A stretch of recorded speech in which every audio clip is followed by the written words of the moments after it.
चलिए सीधा लिए चलते हैं, आपको ग्वालियर सीएम डॉक्टर मोहन यादव संबोधित कर रहे हैं, सुनवाते हैं। आज के इस बहुत गरिमापूर्ण गौरवपूर्ण आयोजन में अभ्युदय मध्य प्रदेश ग्रोथ समिट के माननीय मुख्य अतिथि और हमारे सबके आदरणीय यशस्वी गृह मंत्री श्रीमान अमित शाह जी का जोरदार अभिनंदन करें। हमारे बीच आज वो बहुत सारी सौगात लेके आए हैं।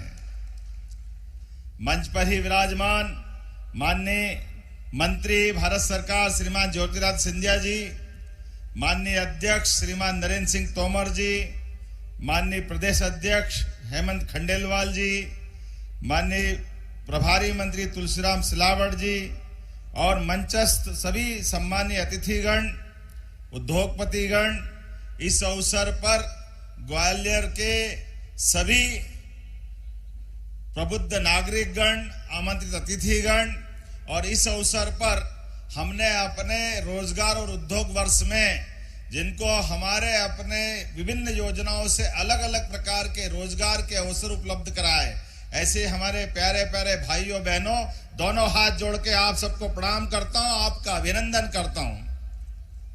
आज के इस अवसर पर हमारे लिए सौभाग्य की बात है, स्वर्गीय राजमाता सिंधिया जी की ये नगरी, भारत रत्न अटल बिहारी वाजपेयी जी की जन्मस्थली और उनका जन्म शताब्दी वर्ष, सच में अटल जी के बारे में, उनके खास करके राष्ट्रनीति के शिखर पुरुष, राजनीति के अजात शत्रु, भारत रत्न स्वर्गीय अटल बिहारी वाजपेयी जी की 101वीं जयंती पर मैं कोटि से नमन करता हूं, श्रद्धापूर्वक स्मरण करता हूं। अभी 2 दिन पहले ही माननीय गृह मंत्री जी हमारे आदिवासी अंचल में हमने 2 नए मेडिकल कॉलेज धार और बैतूल में देकर के ये जो उद्योग रोजगार वर्ष के अलावा विकास का जो पहिया लगातार चला रहे हैं, एक के बाद एक लगातार सौगात पे सौगात मिल रही है।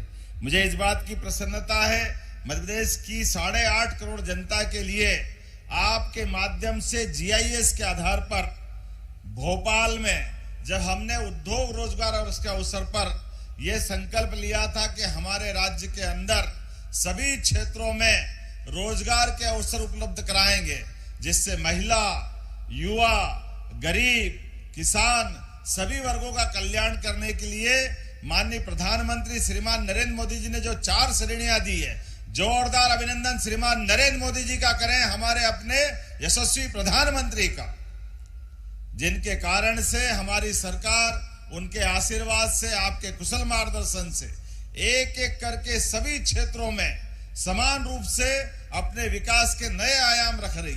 जब मैं उद्योग रोजगार वर्ष की बात कर रहा हूं तो आज इस अवसर पर लगभग 2 लाख करोड़ के निवेश का जो सौगात आपने प्रदेश को दी है वो अद्भुत दी है।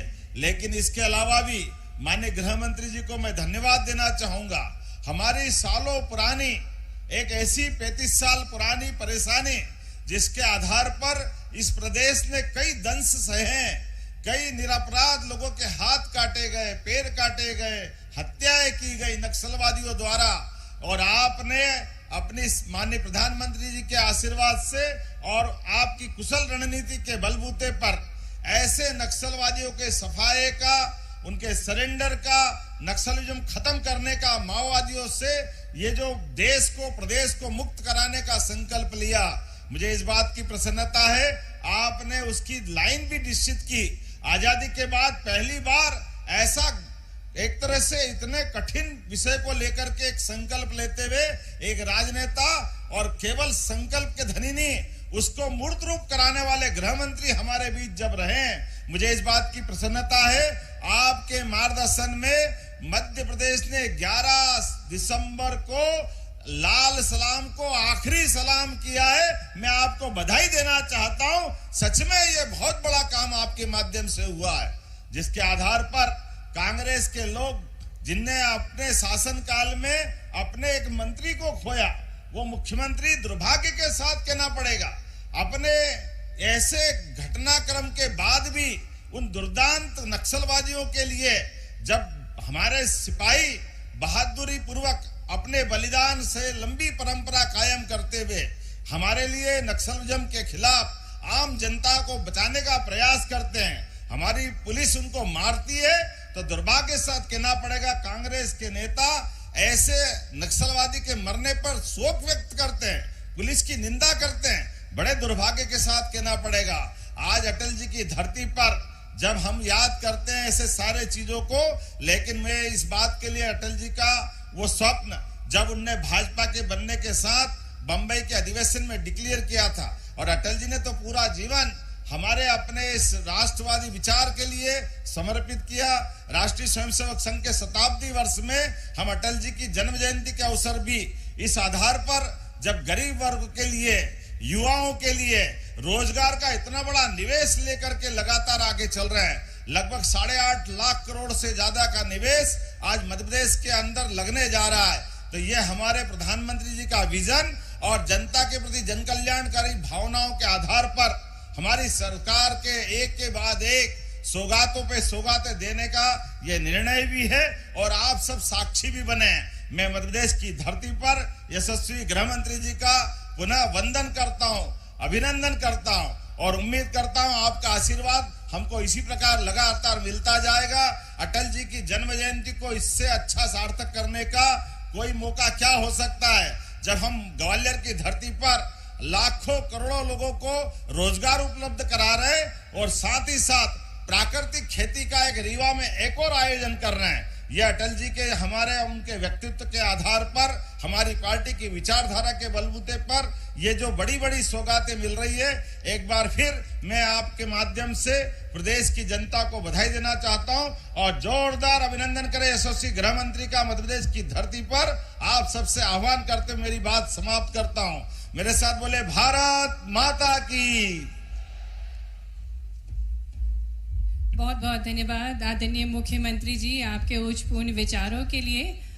और अब वो स्वर्णिम अवसर है जब हम बहुत ही आदर के साथ आज के कार्यक्रम के मुख्य अतिथि माननीय केंद्र गृह एवं सहकारिता मंत्री आदरणीय श्री अमित शाह जी को आपकी तालियां जोरदार बजना चाहिए, जो आज विशेष तौर से हमें आशीर्वाद देने के लिए हमारे बीच पधारे हैं। भरपूर तालियों के साथ आग्रह करते हैं आदरणीय गृह मंत्री जी से कि वे हम सभी को मार्गदर्शन प्रदान करें।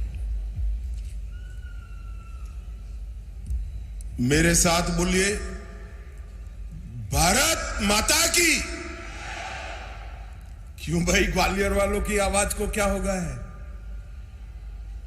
अटल जयंती है, ऐसी आवाज नहीं चलेगी। जरा दोनों हाथ उठाकर मध्य प्रदेश के अभ्युदय के संकल्प की मुट्ठी भींचकर प्रचंड आवाज से बोलना है। मेरे साथ बोलिएगा, भारत माता की।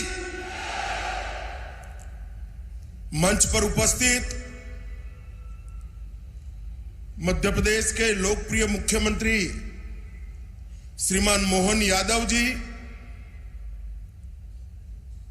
मध्य प्रदेश विधानसभा के अध्यक्ष श्री नरेंद्र सिंह तोमर जी, मोदी जी की मंत्रिपरिषद में मेरे साथी और यहीं के गुना के सांसद राजा साहब ज्योतिरादित्य सिंधिया जी, मध्य प्रदेश भारतीय जनता पार्टी के अध्यक्ष श्रीमान खंडेलवाल जी,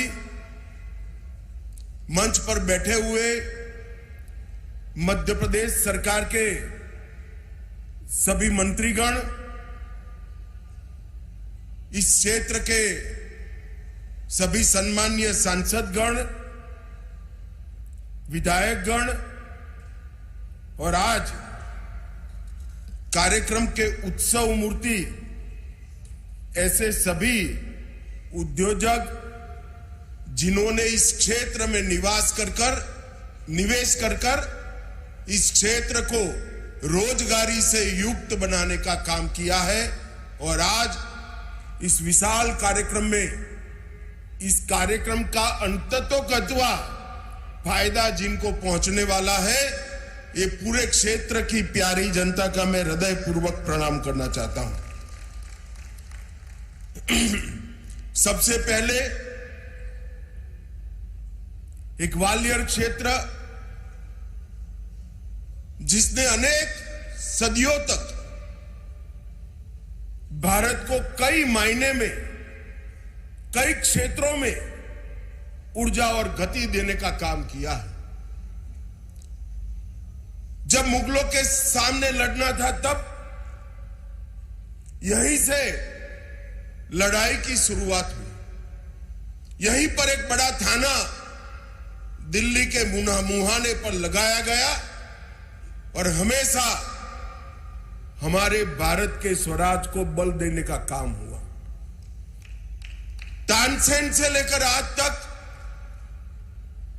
ग्वालियर घराने के सभी साजिंदों के और गायकों ने हमारी संगीत की सांस्कृतिक विरासत को शक्ति देने का काम किया है। इस क्षेत्र के किसानों ने हमेशा इस देश की कृषि को नई दिशा भी की है, गति भी दी है, ऊर्जा भी दी है। और सबसे बड़ी बात, इसी क्षेत्र ने आजादी के कालखंड के बाद, देश आजाद होने के बाद बड़ी मात्रा में पैरामिलिट्री फोर्सेस और मिलिट्री में जवान देने का काम किया है। एक ग्वालियर क्षेत्र को मैं प्रणाम करता हूं। मित्रों, आज अटल जी की जयंती का दिन है। समग्र देश अटल जयंती को मना रहा है। मेरा सौभाग्य है कि आज मैं उस भूमि पर हूं जहां अटल जी के जीवन का शुरुआती काल गया। एक बाल अटल को अटल बिहारी बनाने का काम जिस मिट्टी ने, जिस भूमि ने किया, वो भूमि पर आज मैं उपस्थित हूं। अटल जी ने न केवल इस देश को, अपनी सांस्कृतिक विरासत को बचाने में मदद की, अटल जी ने पूरा जीवन इस देश के स्व को जगाने का काम किया। स्वराज को, सुशासन तक की यात्रा को उन्होंने आगे ले जाने का काम किया। अटल जी उस जमाने में जब अंग्रेजी का बोलबाला होता था, तब यूएन की परिषद में हिंदी में भाषण कर कर पूरे भारतीयों का दिल जीतने का काम हमारे अटल बिहारी वाजपेयी ने किया। ये पूरा मध्य प्रदेश ट्राइबल क्षेत्र से भरा हुआ है। अटल जी प्रधानमंत्री बने उसके पहले इस देश के आदिवासियों के लिए, जनजाति के लिए कोई अलग विभाग नहीं था। अटल जी के नेतृत्व में ही भारत सरकार में जनजाति विभाग बनने का काम हुआ और ट्राइबल कल्याण की एक नई यात्रा शुरू हुई। अटल जी जब प्रधानमंत्री बने तब देश के इंफ्रास्ट्रक्चर पर निवेश को वोट जीतने का, चुनाव जीतने का जरिया नहीं माना जाता था। इससे कोई मत प्राप्त नहीं होते हैं। ऐसी दकियानुसी कांग्रेसी विचारधारा को तोड़कर स्वर्णभुज योजना, देश को जोड़ने वाले 6 महामार्ग अटल जी ने बनाकर इस देश को इंफ्रास्ट्रक्चर के रास्ते पर आगे बढ़ाया। अटल जी ने ही पूरी दुनिया के सामने परमाणु शक्ति शांति के लिए भी बन सकते हैं, इसका सिद्धांत प्रस्तावित कर दुनिया भर के दबाव के विरुद्ध में जाकर भारत को आणविक शक्ति बनाने का काम सम्माननीय अटल जी ने किया। जब कारगिल में घुसपैठिए घुसे, दुनिया भर का दबाव था कि अंतर्राष्ट्रीय मंच पर जाकर पाकिस्तान से चर्चा कर जाए। अटल जी ने बड़ी फर्मनेस के साथ किया, कहा कि हमने शांति का प्रयास कर दिया, हमारे साथ धोखा हुआ है, अब पाकिस्तान से चर्चा तब तक नहीं हो सकती जब तक एक एक घुसपैठिया भारत से खदेड़ दिया नहीं जाएगा। और कारगिल विजय एक प्रकार से अटल जी के कालखंड का एक दृढ़ निश्चयी नेतृत्व का परिचायक बना। अटल जी महान वक्ता थे,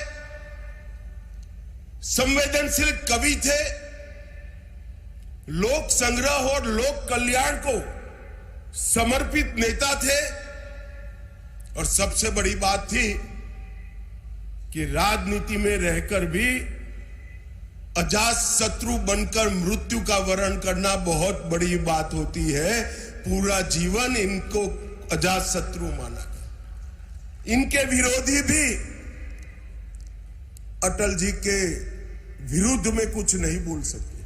दल के लिए तो बोलते थे, अटल जी के लिए नहीं बोल सकते। आज एक युग पुरुष, एक स्वप्न दृष्टा, आधुनिक भारत के इंफ्रास्ट्रक्चर डेवलपमेंट की नींव डालने वाले व्यक्ति का हम 101वां जयंती मना रहे हैं। मैं भारतीय जनता पार्टी के करोड़ों कार्यकर्ता और देश की जनता की ओर से ये महामानव को मनपूर्वक श्रद्धांजलि देता हूं। आज मदन मोहन मालवीय जी की भी जन्म जयंती है। इन्होंने बनारस हिंदू विश्वविद्यालय की स्थापना से लेकर गांधी जी के सहयोगी के रूप में, बाद में हिंदू महासभा के सृजन में और हिंदू विचार को, जो इस देश का मूल विचार है, इसको कोई संकोच के बगैर देश में प्रस्थापित करने का प्रयास किया। बाद में आगे चलकर वही बनारस हिंदू विश्वविद्यालय अनेक नेताओं को दिया जिन्होंने इस विचार को आगे बढ़ाया। भारत रत्न महामना मदन मोहन मालवीय जी को भी मैं हृदय पूर्वक श्रद्धांजलि देना चाहता हूं। मित्रों, आज भारत रत्न सी राजगोपालाचारी राजा जी का भी पुण्यतिथि का दिन है। एक ही दिन में दो भारत रत्न की जन्म जयंती और एक की पुण्यतिथि, ये दिन भी कोई विशेष प्रकार का दिन लगता है। मैं उनको भी मनपूर्वक श्रद्धांजलि देकर मेरी बात को आगे बढ़ाना काम करता हूं। मित्रों, मैं बहुत लंबी बात नहीं करना चाहता। मैं मोहन यादव जी को एक प्रकार से बधाई देना चाहता हूं, क्योंकि ये स्ट्रक्चर्ड इंडस्ट्रियल कॉन्क्लेव्स का शुरुआत नरेंद्र मोदी जी ने गुजरात से किया। वाइब्रेंट गुजरात के नाम से इंडस्ट्रियल समिट को आयोजित करने की एक वैज्ञानिक शुरुआत नरेंद्र मोदी जी ने की। और उसमें राज्य के कैपिटल के अंदर एक बहुत बड़ा इंडस्ट्रियल समिट होता था और राज्य में निवेश आता था। बहुत अच्छा प्रयास था, सफल भी हुआ। मगर मोहन यादव जी ने एक नई शुरुआत की है कि राज्य के संतुलित विकास के लिए क्षेत्रीय निवेश कॉन्क्लेव की शुरुआत की। ये मध्य प्रदेश के अंदर सभी क्षेत्रों में जो कॉन्क्लेव करने का और निवेश के भूमि पूजन के कार्यक्रम करने का इन्होंने शुरुआत किया है, वो सभी राज्यों में आने वाले दिनों में राज्य के संतुलित विकास के लिए बहुत फायदा करने वाले। देखने में जब देखते हैं तब अमाउंट छोटे छोटे दिखते हैं, जैसे आज 2 लाख करोड़ का निवेश हो रहा है, मगर किसी को मालूम नहीं है कि 2 लाख करोड़ का निवेश इस क्षेत्र के लिए कितना बड़ा है, इस क्षेत्र की जनता के लिए कितना बड़ा है। राज्य का अगर संतुलित विकास नहीं होता है तो राज्य आगे नहीं बढ़ते, क्योंकि हर क्षेत्र में पोटेंशियल पड़ा है। जैसे यहां पर मालवा और ग्वालियर चंबल के क्षेत्र में बहुत पुराना किसानों का उत्पाद कपास रहा, जाते जाते जाते विसरता गया क्योंकि इसके उचित दाम नहीं मिलते थे। अब पीएम मित्र पार्क आया, तब वही परंपरागत क्षेत्र में निवेश पीएम मित्र पार्क ने किया और आज फिर से किसानों के लिए कपास एक मुनाफे का क्रॉप बनकर रह गया है। इस तरह से मध्य प्रदेश की सबसे बड़ी विशेषता है उसका भौगोलिक लोकेशन। आधे भारत को सप्लाई बहुत कम ट्रांसपोर्टेशन की कॉस्ट के साथ किया जा सकता है, मगर उसका 100% दोहन तभी हो सकता है कि मध्य प्रदेश में सिमेट्रिकली इंडस्ट्री लगे। जो दक्षिण से जुड़े राज्य है, जिले हैं, वहां भी इंडस्ट्री लगे। दिल्ली से जुड़े जिले हैं, नजदीक है, जैसे हमारा ग्वालियर है, वहां पर भी इंडस्ट्री लगे। पश्चिम से जुड़े क्षेत्र है, धार झाबुआ, वहां पर भी इंडस्ट्री लगे। तभी जाकर एक भौगोलिक लोकेशन का बड़ा फायदा मध्य प्रदेश को मिलता है। मोहन जी ने सोच समझकर ही किया होगा, मगर मैं इनको बहुत बधाई देना चाहता हूं कि आपकी क्षेत्रीय इन्वेस्टमेंट समिति ने मध्य प्रदेश के चहुमुखी विकास का बहुत बड़ा नींव डालने का काम किया है। यहां ग्वालियर से जुड़ी 14 विकास के कार्यों की भी लोकार्पण और भूमि पूजन हुए और मध्य प्रदेश को विकास का रास्ता दिखाने का काम एक प्रकार से भारतीय जनता पार्टी ने किया है। एक जमाने में दिग्विजय सिंह का शासन था, मध्य प्रदेश बीमारू शासन बनकर रह गया, बीमारू राज्य बनकर रह गया।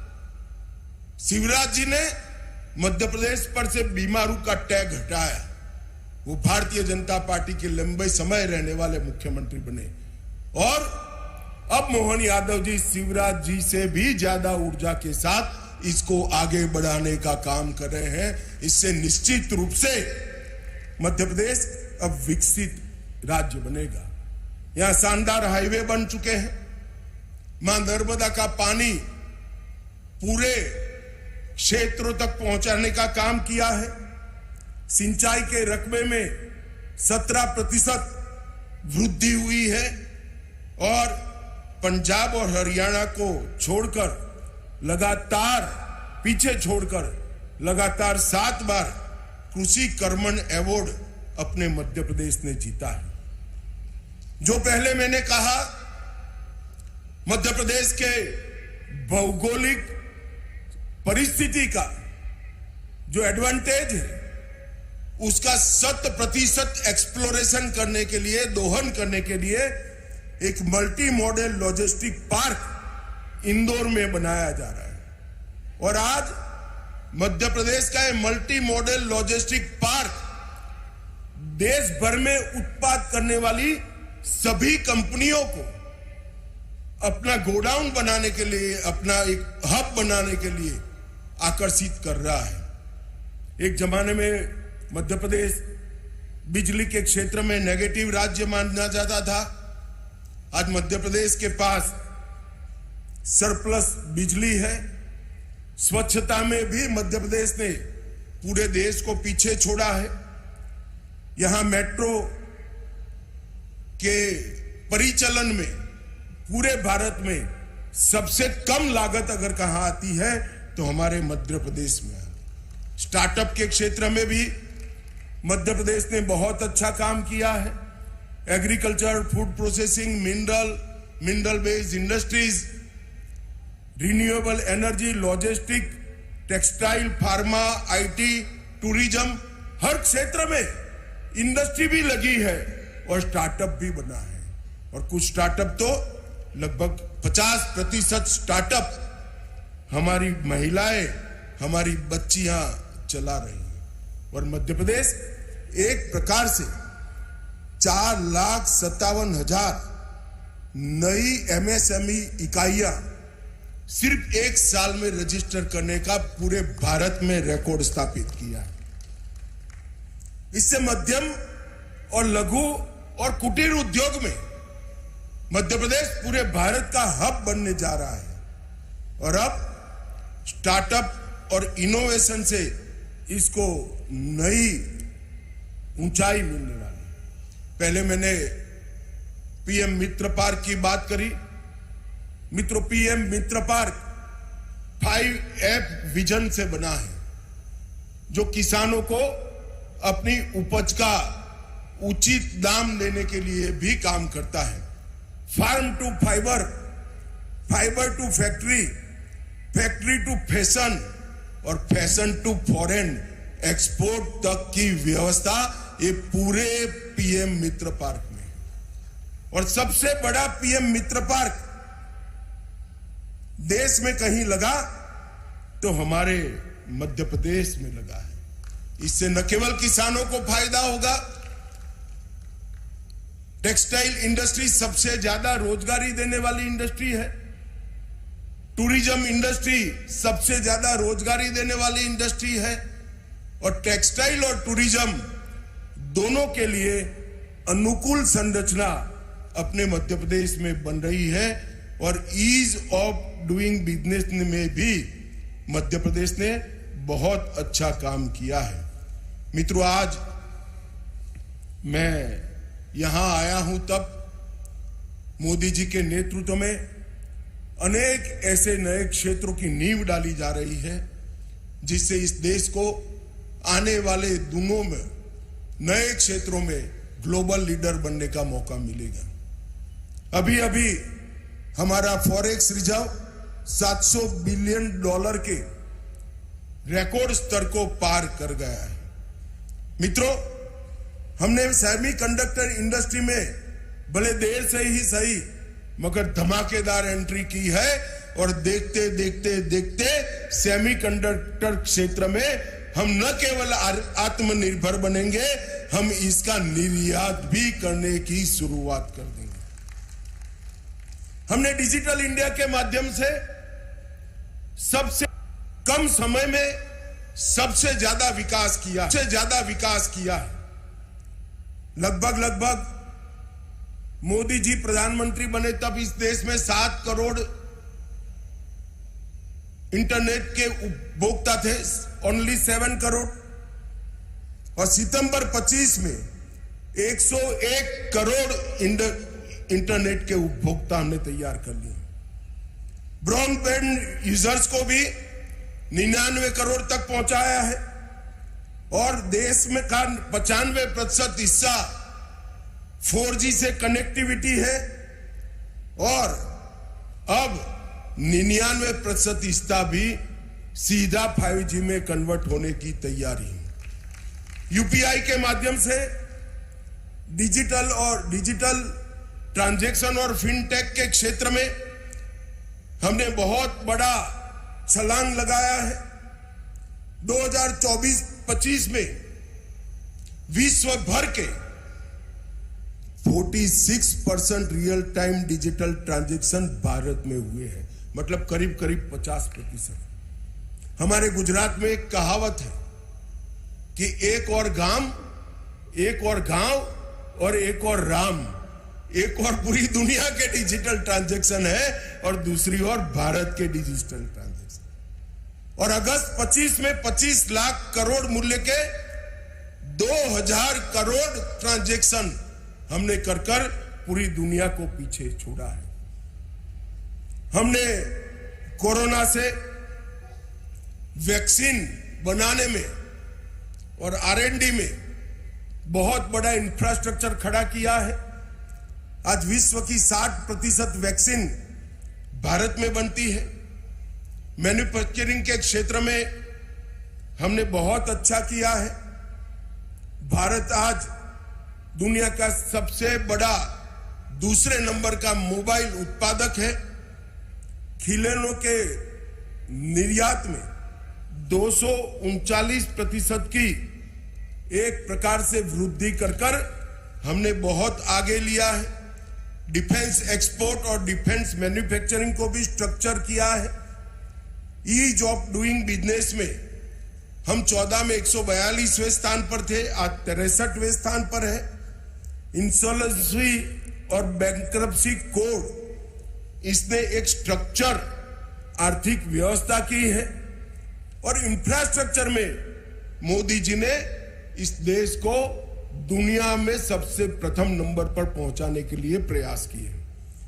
यूपीए के समय में 90,000 किलोमीटर राजमार्ग थे, आज 1,50,000 किलोमीटर नए बने हैं। 4 लेन हाईवे 18,000 किलोमीटर बने, अब 46,000 किलोमीटर बने। ग्रामीण सड़क 3,81,000 किलोमीटर थी, आज 7,84,000 किलोमीटर थी। 74 हवाई अड्डे थे, आज 163 है। एक भी वंदे भारत ट्रेन नहीं थी, 164 वंदे भारत ट्रेन यहां बन रही है और वंदे भारत के कलपुर्जे अब हमारे मध्य प्रदेश में भी बनने की शुरुआत होगी। एक भी अमृत भारत स्टेशन नहीं था, आज 1337 बन चुके हैं। रेलवे विद्युतीकरण सिर्फ 22,000 किलोमीटर था, आज 68,000 किलोमीटर हुए हैं। मेट्रो कनेक्टेड शहर 5 थे, आज 23 है। पंचायतों में ऑप्टिकल फाइबर सिर्फ 100 पंचायत में था, आज 2,14,000 पंचायतों में ऑप्टिकल फाइबर पहुंचा है। मैं मध्य प्रदेश के युवाओं को और मध्य प्रदेश में निवेश करने वाले उद्योजकों को अपील करने आया हूं। मध्य प्रदेश का भौगोलिक लोकेशन इतना आकर्षक है कि हर जगह बीज बोकर क्रॉप लिया जाता है, यहां रुपया बोकर आप करोड़ों रुपए कमा सकते हैं। इतना फर्टाइल लैंड हमारा मध्य प्रदेश है और जो शुरुआत की है मध्य प्रदेश सरकार ने, वो शुरुआत मुझे कम से कम विश्वास है कि बहुत अच्छा परिणाम लाने वाली शुरुआत होगी। जब राज्य क्षेत्रीय संतुलन से विकास करता है तो इसका सबसे ज्यादा फायदा राज्य की जनता को और उद्योजकों को होता है, क्योंकि क्षेत्रीय विशेषता वाली इंडस्ट्री जब डेवलप होती है तो वो सस्टेन होती है, वो सफल होती है। और ये नया विचार मध्य प्रदेश के लिए शुभ हो और जिन लोगों ने इन्वेस्टमेंट किया है उनको भी मेरी बहुत बहुत शुभकामनाएं हैं, साधुवाद है। और आप सभी को ग्वालियर के पूरे क्षेत्र की समृद्धि के लिए अटल जी की जन्म जयंती पर एक बहुत बड़ा कार्यक्रम हुआ, इसकी अनेक अनेक शुभकामनाएं। वंदे मातरम। हृदय से कोटि कोटि आभार है माननीय केंद्रीय गृह मंत्री जी, आपके मार्गदर्शन के लिए और आपके विश्वास के लिए, और इसी भरोसे के साथ मध्य प्रदेश अग्रणी बनेगा। बहुत बहुत आभार। और आप सभी के लिए विशेष सूचना कि प्रदर्शनी का अवलोकन आप सभी करिएगा। और विशेष धन्यवाद माननीय केंद्रीय गृह एवं सहकारिता मंत्री जी, माननीय मुख्यमंत्री जी, सभी सम्मानीय अतिथिगणों को हम आभार प्रस्तुत करते हैं। और एक बार भारत माता के जयकारों के साथ हम आभार प्रस्तुत करेंगे। भारत माता की बहुत बहुत आभार। आदरणीय माननीय केंद्रीय गृह एवं सहकारिता मंत्री श्री अमित शाह जी, आपके स्नेह विचारों के लिए, आपके मार्गदर्शन के लिए, आपके प्रोत्साहन के लिए, और इसी प्रकार से आपका मार्गदर्शन हमें प्राप्त होता रहे।